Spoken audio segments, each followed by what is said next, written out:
The first rule of time tourism was brutally simple. You watched history. You never touched it. Adrian Vale had repeated that rule so many times it had stopped feeling like a warning and started feeling like a prayer, the kind you say not because you believe it will protect you, but because saying it out loud is the only thing standing between you and the thing you're most afraid of. For 3 years, the prayer had held. For 3 years, the wealthiest, most powerful people in the solar system had sat beside him in silence and watched the ancient world breathe, and not one of them had broken the covenant. Until one of them did, and when it finally happened, it didn't happen slowly or accidentally. It happened with precision, with intention, with the quiet, terrible calm of a man who had been planning it for decades. But before any of that, before ChronoVault and the anomaly and the gunshot that unmade the future, there was just Adrian Vale, alone at the edge of the solar system, doing the dullest job in the known universe. It was 2194, and the age of exploration was officially over. Humans had been living on Mars long enough that the second generation of Mars-born children had already graduated universities. Europa had become a hub for oceanic research, entire laboratories suspended beneath kilometers of ice and salt water. The orbital corridor around Earth was so dense with satellites, stations, and transit platforms that from the surface it looked like a second, luminous atmosphere had wrapped itself around the planet. Humanity had spread like a stain across the solar system, and somewhere in that expansion, the poetry of discovery had quietly died. Space wasn't a frontier anymore. It was infrastructure. It was logistics. It was forms filed in triplicate and maintenance windows scheduled 6 months in advance. Adrian's job reflected that perfectly. He flew a one-man survey vessel called the Meridian on long, slow arcs through the outer system, mapping gravitational anomalies, pockets where space-time behaved in ways that made navigation computers nervous. It was the kind of work that required intelligence but rewarded patience, and Adrian had always had more of the former than the latter. He was 34 years old. He had a pilot's license, a physics degree, and a talent for finding things that weren't supposed to be there. He had no family, no permanent address, and a bank account that could charitably be described as functional. He had convinced himself over the years that this was enough. Then he found the scar. He almost missed it. The Meridian's instruments flagged the distortion as a minor gravitational variance, the kind of anomaly that showed up twice a week out here, usually caused by the gravitational interplay between gas giants and irregular asteroid masses. Adrian logged it automatically, began the standard measurement sequence, and was already thinking about dinner when the numbers started doing things numbers weren't supposed to do. The distortion wasn't pulling matter inward like a gravitational well. It was pulling time. Inside the boundary of the anomaly, every measurement his instruments returned described a different temporal coordinate. Space inside the distortion wasn't just warped. It was layered, stacked on itself like the pages of a book being crushed between two palms. Adrian sat very still for a long time, looking at the data, waiting for the moment when it would resolve itself into something sensible. That moment never came. He launched a probe. Standard Class 3 drone, the kind he used to sample atmospheric readings from gas giant cloud layers.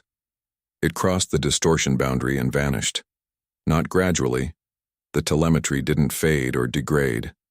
The drone simply stopped existing in his instruments, mid-signal, the way a candle goes out. Adrian sat with the silence for 30 seconds, long enough to accept that the probe was gone, long enough to feel the first cool breath of something that might have been fear. Then it reappeared, not near the anomaly, near Earth, 400 million kilometers away, sitting in high orbit around the home planet, broadcasting a standard recovery beacon as if nothing unusual had happened. Adrian pulled its telemetry. The drone's internal clock showed a timestamp exactly 23 years in the past. He launched another probe, then another, then 6 more in rapid succession, varying the approach vectors, varying the speeds. Every single one vanished. Every single one reappeared near Earth. Every single one returned with the same timestamp offset, give or take a few hours. And every single one came back with identical hull damage to the original. a small scored marking on the port sensor array that had been there since the first Probe 6 survey flight 18 months ago. It was the same drone. Every time, it was the same drone.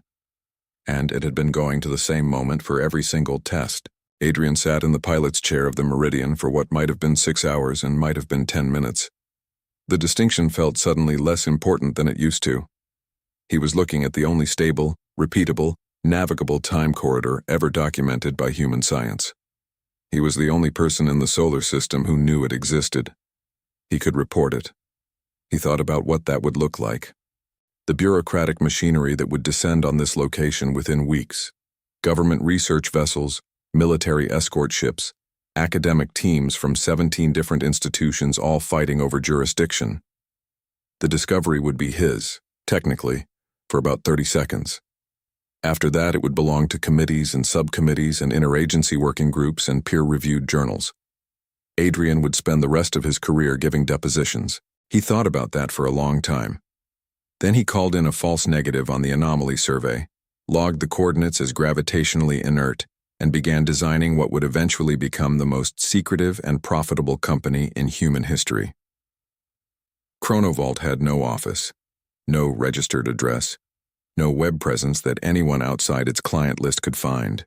It existed as a series of encrypted communications and a bank of shell companies layered so deep that even the most aggressive financial forensics teams couldn't trace them back to Adrian.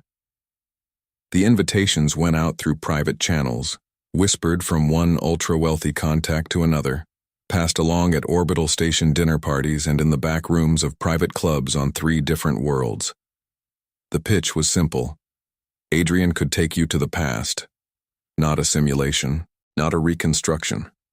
The actual past with actual people who had actually lived, doing the actual things they had done, completely unaware of the silent observers watching from nearby shadows. The price was enormous.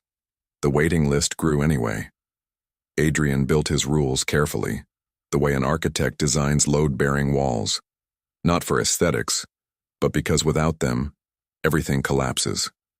No physical contact with people or objects from the target era. No speech, no eye contact sustained long enough to invite interaction. Nothing left behind. Not a footprint, not a dropped button, not a whispered word. No weapons of any kind, ever, under any circumstances. No exceptions, no appeals. Clients were briefed 3 times before departure. They signed documents that Adrian knew were legally meaningless but psychologically important. The rules existed because Adrian believed at the level of instinct rather than calculation that history was a structure that could bear weight, but not infinite weight. He didn't know what would happen if someone tampered with the past. He didn't want to find out. For 3 years, no one tested him.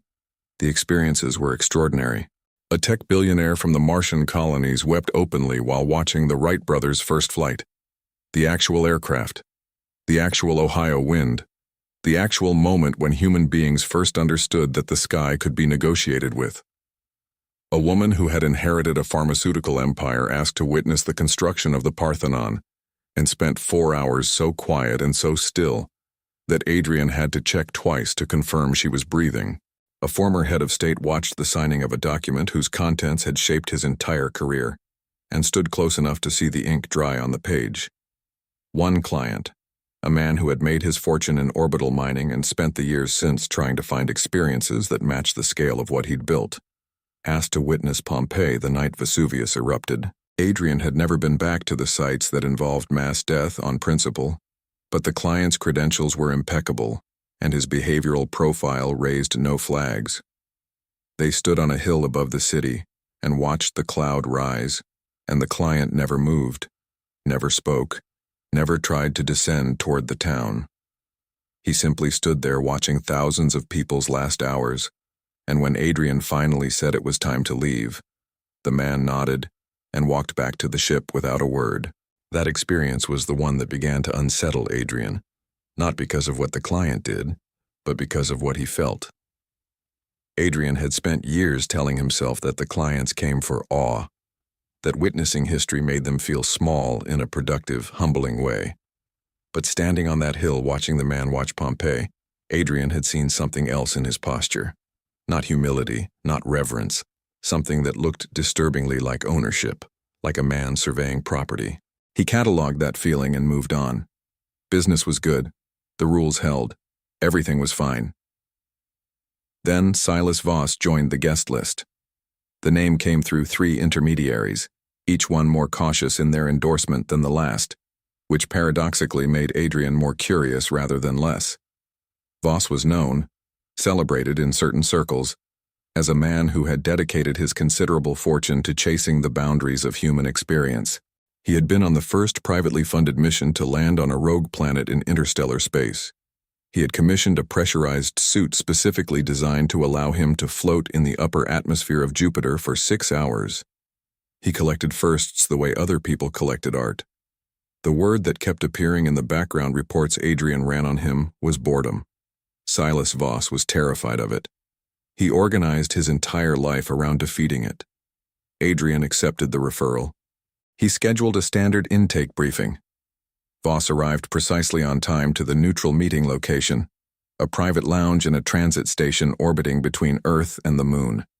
He was in his 60s, taller than Adrian expected, with the kind of stillness that came not from calm but from practiced control. He listened to the entire safety briefing without interrupting, which was unusual. Most clients fidgeted.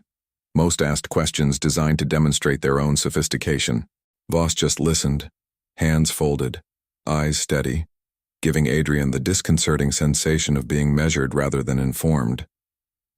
When the briefing concluded, Voss asked one question. What happens if someone interferes with the past? Adrian answered the way he always answered that question, when clients occasionally asked it as philosophical speculation. Honestly, no one knows. The theoretical literature suggests anything from localized changes to cascading temporal displacement. But the honest answer is we've never tested it, and I have no intention of doing so. Voss nodded slowly, the way someone nods when they've just received confirmation of something they suspected, rather than new information. He smiled. It was a small, private smile, not directed at Adrian, not meant to communicate warmth. It was the smile of someone completing a thought. Of course, he said. That makes sense. Adrian filed the exchange under eccentric client behavior and moved on. The destination request came 2 days later. It was strange. Not dangerous, and nothing in the parameters triggered Adrian's threat assessment, but strange in a way that stuck with him like a pebble in a shoe. No famous battles, no iconic moments, no catastrophes. Voss had requested a small town in Central Europe. The year 1883. A specific address. A residential street, late afternoon, on a Tuesday in October. And a specific person. A schoolteacher named Elias Weber. Adrian spent a full day trying to find historical significance attached to the name. He found nothing. Elias Weber appeared in exactly 2 historical records. A birth registry and a death certificate, dated in 1883. In between those 2 documents was the life of a man who had taught elementary school, been married once, had 4 children, and by every available measure had lived in total obscurity. The kind of life history walks past without looking. When Adrian pressed Voss for a reason, Voss said, "I want to see a man who changes the future." It sounded like philosophy. It sounded like the kind of thing bored billionaires said when they wanted to sound profound without saying anything specific. Adrian told himself that firmly and repeatedly on the approach to 1883. He told himself that while they materialized in the shadows at the edge of the street. He told himself that while the autumn light of the 19th century settled over the cobblestones, golden and thick and nothing like the filtered, calibrated light of the world he came from. He told himself that while the schoolteacher came around the corner at the far end of the street, a slight man in a dark coat carrying a leather bag, walking with the unhurried pace of someone who had made this walk 1,000 times. He stopped telling himself anything when Silas Voss reached inside his coat. The movement was so small, so economical, that for a fraction of a second Adrian's brain refused to process it correctly. Voss's hand came out of his coat holding a weapon, compact, clearly modified, the kind of thing that should have been impossible to bring through the screening process, and that Adrian would later spend weeks trying to understand how it had passed undetected. The hand was steady, The grip was practiced. This was not the movement of a man acting impulsively. Adrian shouted. He crossed the distance between them in 3 steps, arm outstretched. The shot came before he reached Voss. Elias Weber dropped. The leather bag hit the cobblestones first. Then the man, folding in the particular way bodies fold when the thing holding them upright is suddenly gone. The street was quiet again almost instantly. The kind of quiet that follows a loud sound in a place where loud sounds don't belong. A bird left a tree somewhere nearby. The sound of it faded. Silas Voss looked down at the schoolteacher with an expression that Adrian had to process for several seconds before he could name it. It wasn't satisfaction. It wasn't triumph. It was something closer to relief. The look of someone who has been carrying something heavy for a very long time and has just been allowed to set it down. Adrian grabbed him by the shoulder and pulled him back toward the ship with a force that had nothing professional in it. He triggered the emergency return manually, not caring about protocol, not caring about smooth transitions. They left 1883 the same way you leave a fire, fast, and without looking back. The ship materialized in the outer system, and Adrian sat in the pilot's seat and looked at his instruments for a long time before he could make himself look at anything else. The first thing he checked was the orbital display. The ring of lights that should have surrounded Earth, the thousands of stations and platforms and transit hubs that marked humanity's permanent presence in space, was gone. Not damaged, not reduced, gone, as completely as if it had never existed, replaced by a thin scatter of early satellites that looked, in the context of what he was used to seeing, like a handful of sparks thrown at the dark. He pulled up the Mars colony registry. Empty. He pulled up the interplanetary navigation charts. They stopped at the moon.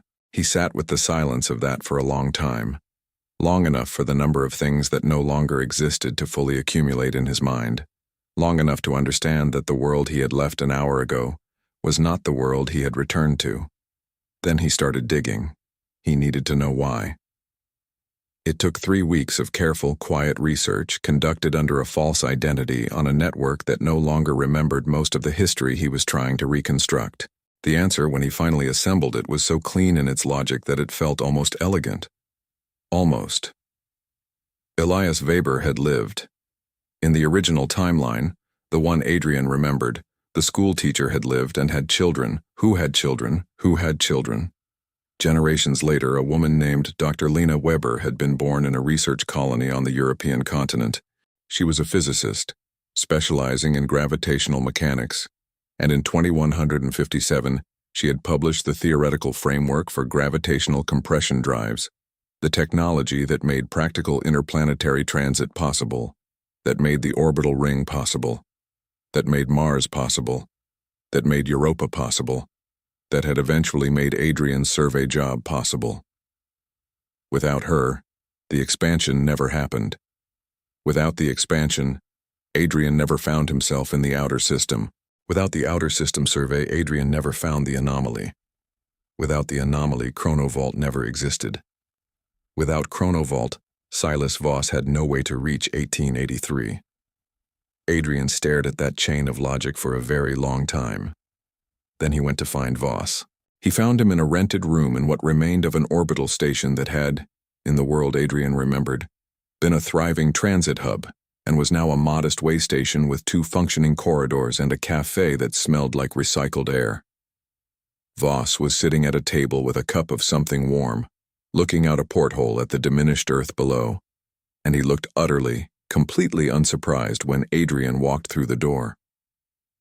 "You understand what you've done," Adrian said. It wasn't a question. "I understand it completely," Voss said. He gestured at the chair across from him the way you'd gesture at a chair in your own home. "Sit down, Adrian. There's a great deal you don't know yet." Adrian sat, not because he was calm, he was not calm, but because his legs made the decision before his anger could override them. What Voss told him took a long time to absorb. Silas Voss was not from this timeline, not from the diminished earthbound present they were currently sitting in, and not from the original timeline Adrian remembered. He was from a third version of events, the one that had existed before Adrian's discovery, before ChronoVault, before any of it. A future in which Lena Weber's gravitational compression drives had been developed not just for legitimate transit, but had been refined and weaponized and commercialized in ways that had restructured every major industry in the solar system. Old fortunes had been wiped out, entire economic models had collapsed, and Silas Voss, who had in that world built his empire on the energy infrastructure that the new drives made obsolete, had lost everything: his companies, his stations, his family's security, decades of carefully accumulated power, rendered worthless in the span of a few legislative cycles. He had spent the next 20 years trying to understand how it had happened. He studied the history of the technology obsessively. He traced Lena Weber's lineage backward through the historical record, looking for the root of the thing that had destroyed him. He found Elias Weber, and he sat with that knowledge for years, not knowing what to do with it, because knowing a historical root cause and having the ability to alter it were two entirely different problems.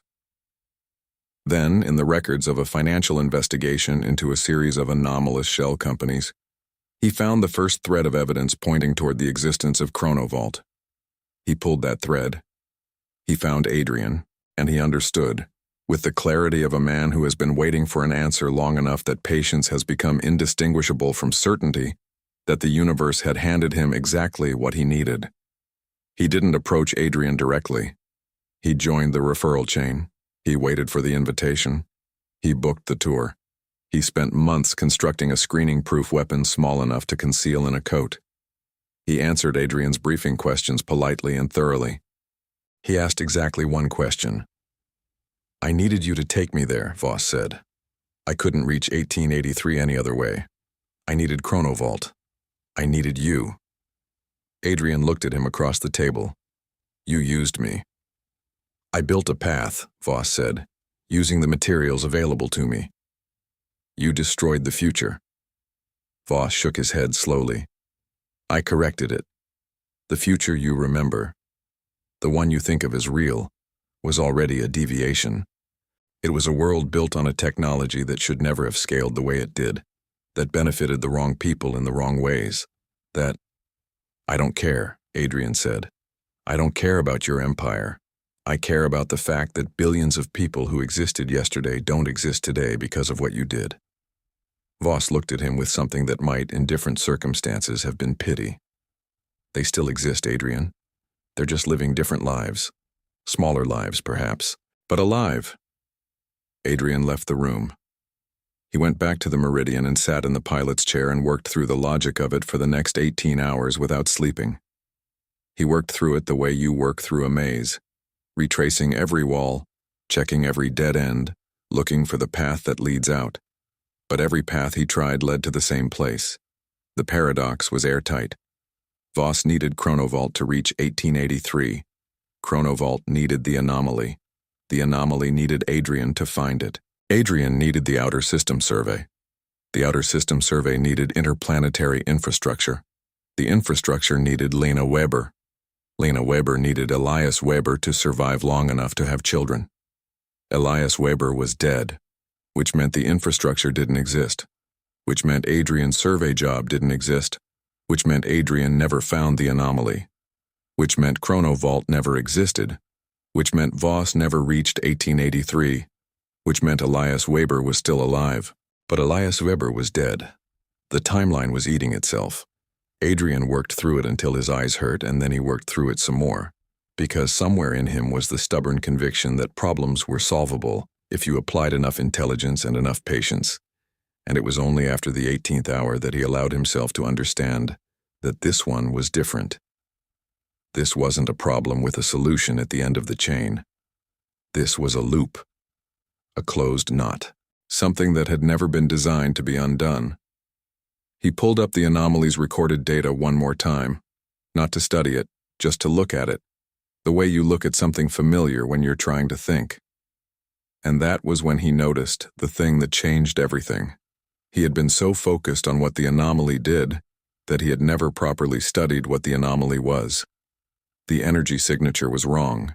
He had always assumed, they all had, every physicist who had ever reviewed the data, that the distortion was a natural phenomenon, a quirk of space-time, like a whirlpool forming in deep water without any intention behind it. But the energy signature didn't match any known natural process. It matched, with a precision that made his blood go cold, the harmonic structure of controlled gravitational compression. Someone had built it. Not recently. The geological record around the anomaly's coordinates placed its formation at roughly 5,000 years in the past. But the energy pattern was clearly human in its architecture, human in the specific way that fingerprints are human, not because of what they look like, but because of the particular signature of intelligence behind their structure. A civilization with technology far beyond anything in the current human record had constructed this doorway, placed it in the outer system like a gift or like a trap, and left it there to be found. Adrian thought about that for a long time. He thought about who would build a doorway through time and leave it in the outer system. He thought about what question you would be trying to answer by doing so. He thought about the fact that every client who had ever come through ChronoVault had, at some level, looked at the past and felt the pull of ownership, the desire not just to witness, but to control. The future civilization that built this, whatever they were, however far ahead of him they stood, they had built a test. They had built a machine that asked one question over and over to every version of humanity that ever found it. If you could change the past, would you? And Silas Voss had answered on behalf of the species. Yes. Adrian sat with that for a long time. Then he stood up, because there were no more hours to spend sitting, and there was only one path left that he could see. It was a narrow path. It was a terrible path.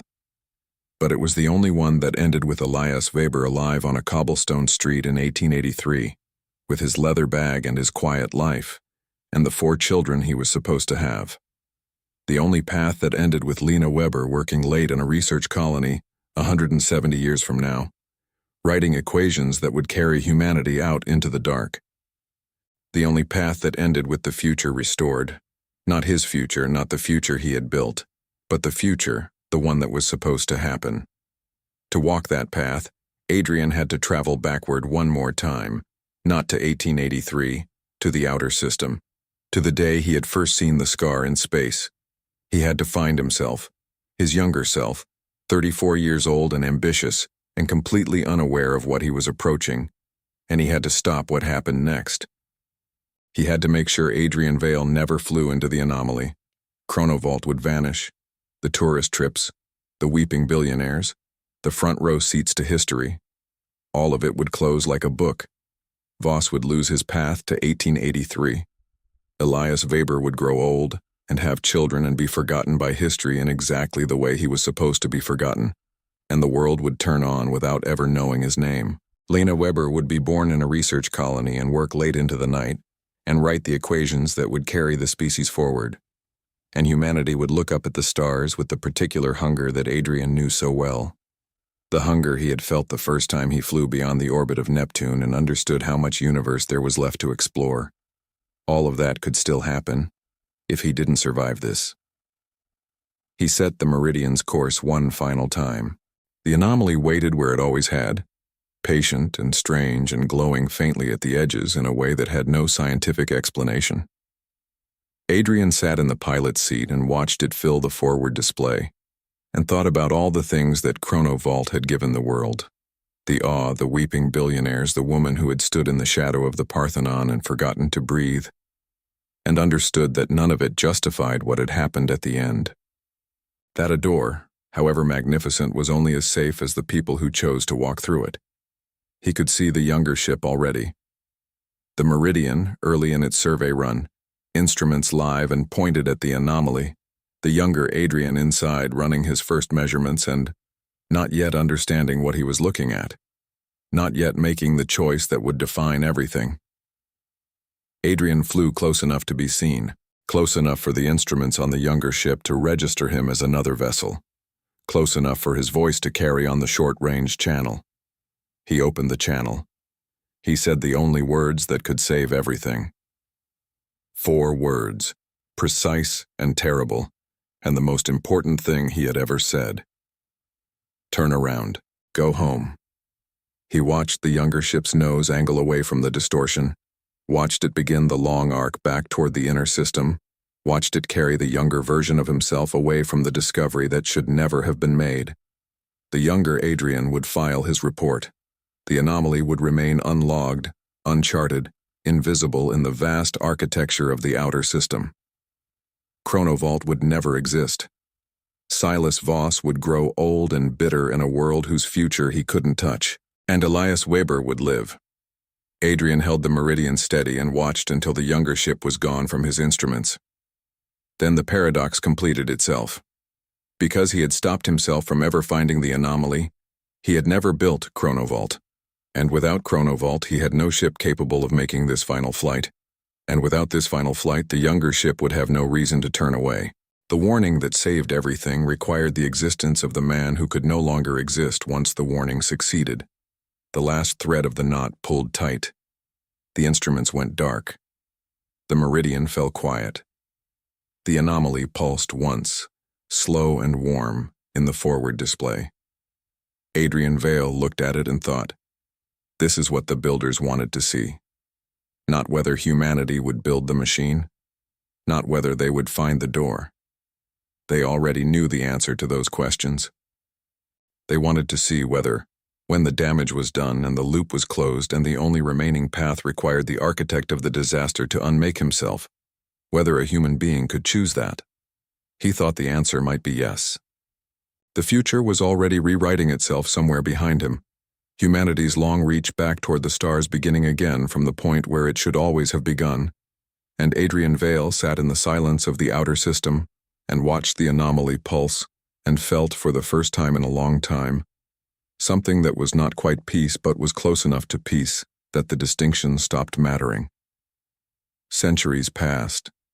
In the quiet of the outer system, nothing changed. The gravitational distortion remained where it had always been, exactly where the ancient builders had placed it, patient and precise, and waiting with the particular patience of something that was never designed to give up. Survey ships passed nearby and logged false negatives. Automated probes took measurements that resolved into noise. For centuries, no one looked closely enough, and the anomaly held its silence like a secret it was in no hurry to tell.